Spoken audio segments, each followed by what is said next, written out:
If I placed 90 days in your hands, no more, no less, and told you that your entire life could be redirected within that span, would you accept it or quietly doubt it and keep living the same way? Most men hesitate, not because they lack desire, but because they've been conditioned to believe real change takes years. That transformation is slow, uncertain, and meant for someone else. That belief keeps them stuck. Time is not your limitation. Indecision is. 90 days used with precision is enough to break patterns that took years to build, but only if those days are lived with intent. Most people never experience this because they drift through time without structure. They wait for clarity. They wait for motivation. They wait for the perfect moment. And while they wait, nothing changes. Let me ask you something directly.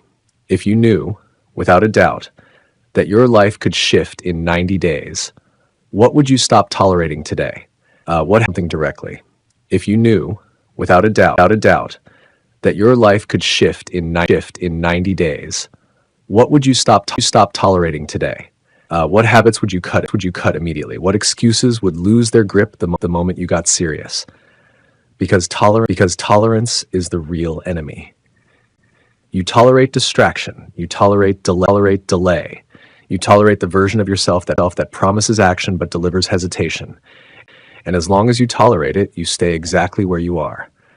Reinvention begins with rejection. The rejection of what no longer serves you. The man you are today was not created overnight. He was built through repetition. Thoughts repeated, actions repeated, decisions repeated, until they formed a pattern strong enough to feel permanent. That pattern is identity. And identity can be changed, not slowly over years, but deliberately through consistent action over a defined period of time. 90 days is enough if each day reinforces the same direction. But this is where most fail. They confuse intensity with consistency. They start strong, high effort, high energy, but after a few days, that intensity fades. Without a system to replace it, progress collapses. This is not a lack of discipline, it's a lack of, but after a few days, that intensity fades. Without a system to replace it, progress collapses. This is not a lack of discipline, it's a lack of structure. Structure creates stability. Without it, your actions depend on how you feel, and feelings change. Some days you feel focused, other days you feel resistance. If your actions follow your mood, your results will always be inconsistent. Consistency must be independent of emotion. That is the rule.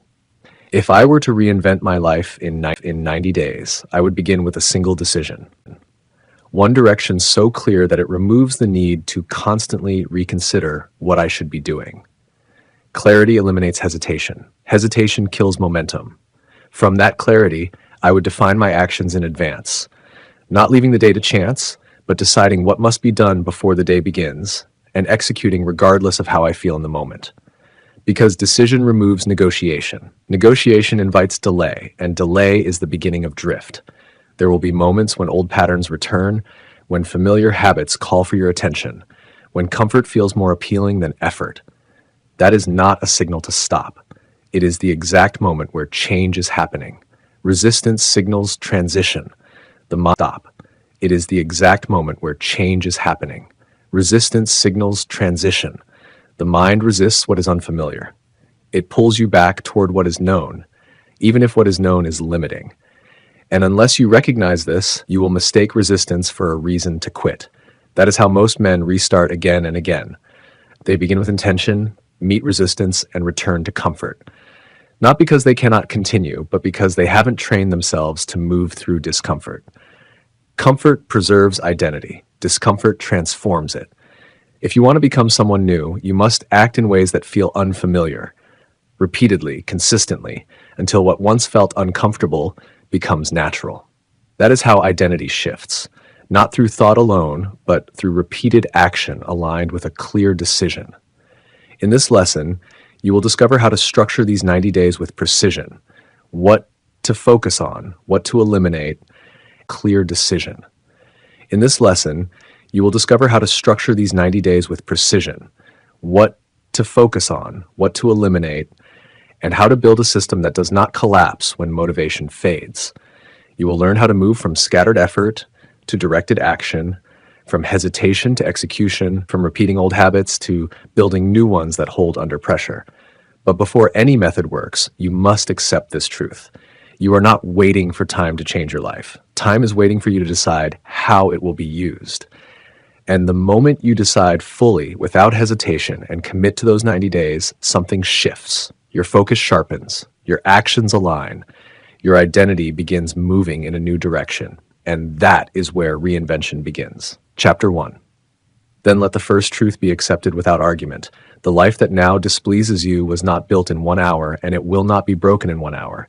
Yet it can be redirected in 90 days if those accepted without argument. The life that now displeases you was not built in 1 hour, and it will not be broken in 1 hour. Yet it can be redirected in 90 days if those days are governed by law instead of mood. Most men doubt this because they confuse time with power. Time alone changes very little. It simply passes. Power lies in how time is used.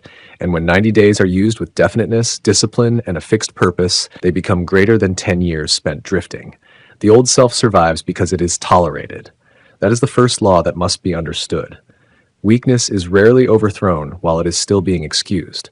Delay, disorder, indulgence, half-hearted effort, confused ambition, broken promises, delay, disorder, indulgence, half-hearted effort, confused ambition, broken promises made to oneself. All these become the bricks of an unwanted identity because they are allowed to remain. A man says he wants a new life, yet each day he continues allowing the very habits that built the old one. Then he wonders why the old one keeps returning. It returns because it has never been dismissed with authority.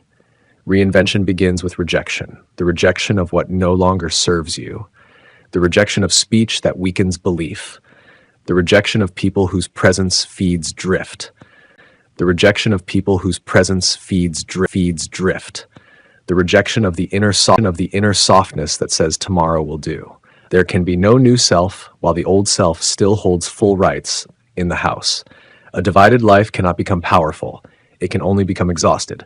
Therefore, the first labor of the 90 days is not to add more, but to remove much.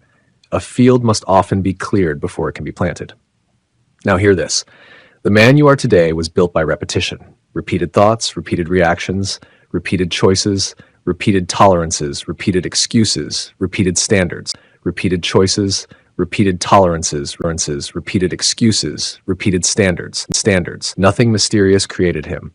Habit created him, and therefore habit can undo him. This is one of the most hopeful truths in all success philosophy. If repetition built the old identity, then repetition directed by purpose can build the new one.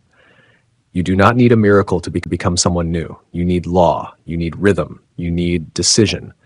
You need a daily standard strong enough to outlast feeling. But before a daily standard can exist, there must be one central aim. No man becomes new while serving 6 directions at once. The first days of the 90 must be used to choose one definite chief aim, not a vague desire to improve, not a weak wish to do better. A definite aim, clear enough to guide action, strong enough to ignite desire, simple enough to repeat morning and night. A chief aim simplifies life because it gives the mind a center.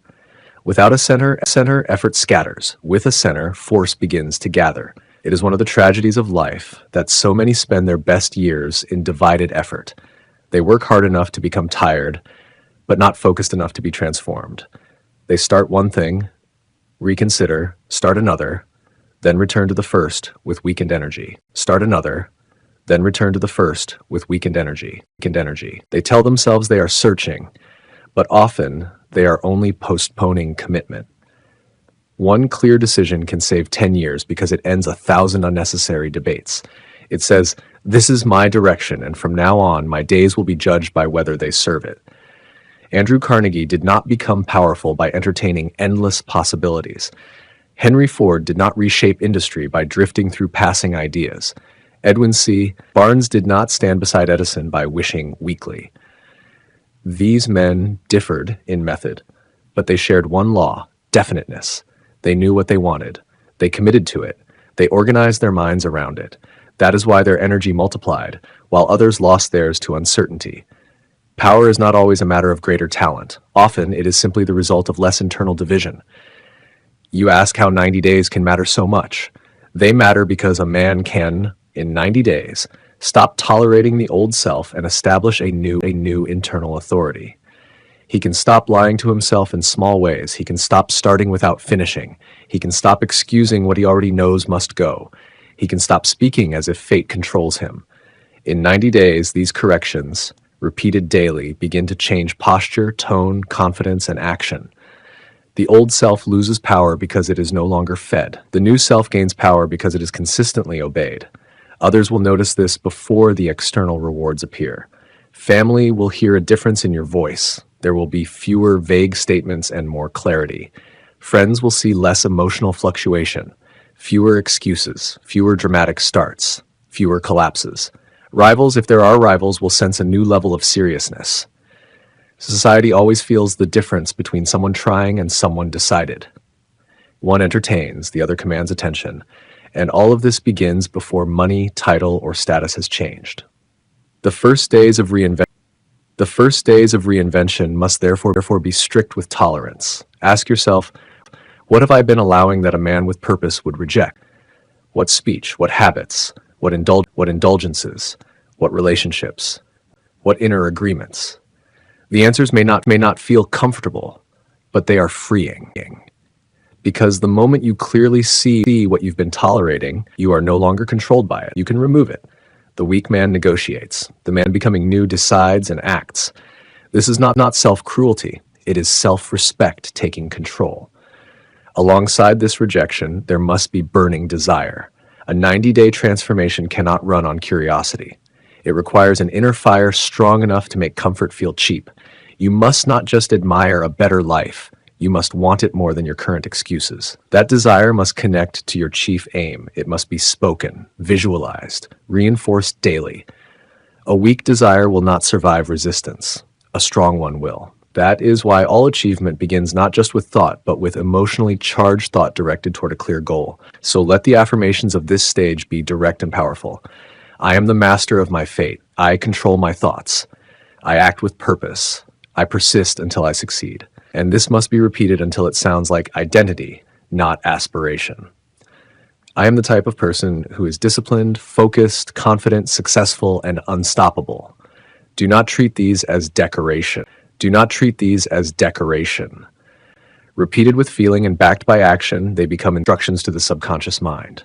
The old self was built by repeated suggestions of weakness. The new self must be built by repeated signals of strength, confirmed through action. Words without action remain weak. Words supported by action gain power. That is why the 90 days must be lived, not admired. The first victory is internal leadership. You choose your aim, reject old patterns, declare a new standard, and begin living by it immediately. There may be no visible change at first, but something critical has begun. The old self has lost its unquestioned control. The new self has been declared. And as that declaration is reinforced through behavior, even the deeper layers of the mind begin to adapt. That is why a man can truly become someone new in 90 days. Not because time is magical, but because followed produces results quickly. Chapter 2. Once the aim is set and tolerance is removed, the second necessity appears. Structure must replace mood. If the 90 days depend on emotion, they will fail. Some days you will feel energized. Other days you will face resistance. If action depends on feeling, action will always fluctuate. And anything unstable cannot build a new life. The new life must be built on principle. That principle must define what gets done, whether you feel like it or not. Most people mistake intensity for discipline. They start strong and assume it will last, but intensity fades. Structure remains. Structure carries you when motivation drops. That is why your day must be planned in advance.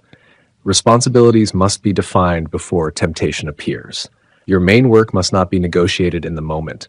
The decision must already be made. Clarity removes hesitation. You do not debate what has already been decided. Anyone serious about change must create a daily system, fixed work time, fixed standards, fixed refusals, fixed affirmations, fixed reflection. It sounds simple, and it is, but simple systems followed consistently outperform complex ideas that are ignored. You save years when you stop waking up unsure of what to do. You save even more when you stop needing motivation to keep your word.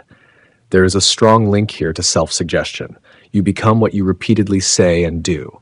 If you say, I act when I feel ready, you've already accepted inconsistency. If you say, I act because I decided, and prove it daily, your mind adapts.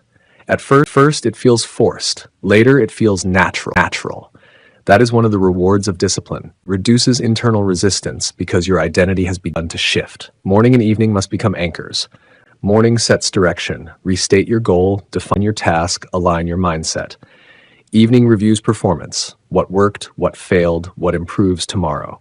You stop living randomly and start living deliberately, like someone managing something valuable. This is necessary because two major fears will try to interfere: fear of poverty and fear of criticism. One tells you not to risk too much, the other tells you not to stand out. Both push you back toward comfort, but progress requires ignoring both. History proves this. Ford, Rockefeller, Lincoln, they faced doubt, criticism, and pressure. They didn't wait for approval, they moved with purpose. You must do the same. Others may question your change. Let them. The goal is not to convince them. The goal is to become stable within yourself. When that happens, external opinions lose power. You no longer need validation to move forward. Affirm it daily, and especially when it feels hardest. I act with purpose. I follow through.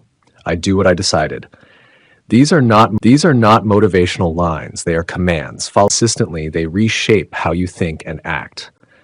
One good day changes little. 90 good days change everything. The second victory is this: your actions no longer depend on your decisions, and that changes everything. Chapter 3. At some point, resistance will intensify. This is not failure. It is proof that change is happening. Old habits will push back harder. Comfort will look more attractive. Delay will feel justified. This is where most people stop. Not because they have to, but because they misunderstand what's happening. Open quote. Open quote. What you have just listened to was only the first half of this lecture. Access the full lecture through the first link in the description. By the way, hey, I'm Yan, the founder of this channel. I started this channel wanting to stay behind the scenes and keep the focus on the message. But as the community grew, I chose to step forward and take responsibility for building something around these ideas. So nice to meet you. I'm Yan. Close quote. Close quote. Close quote.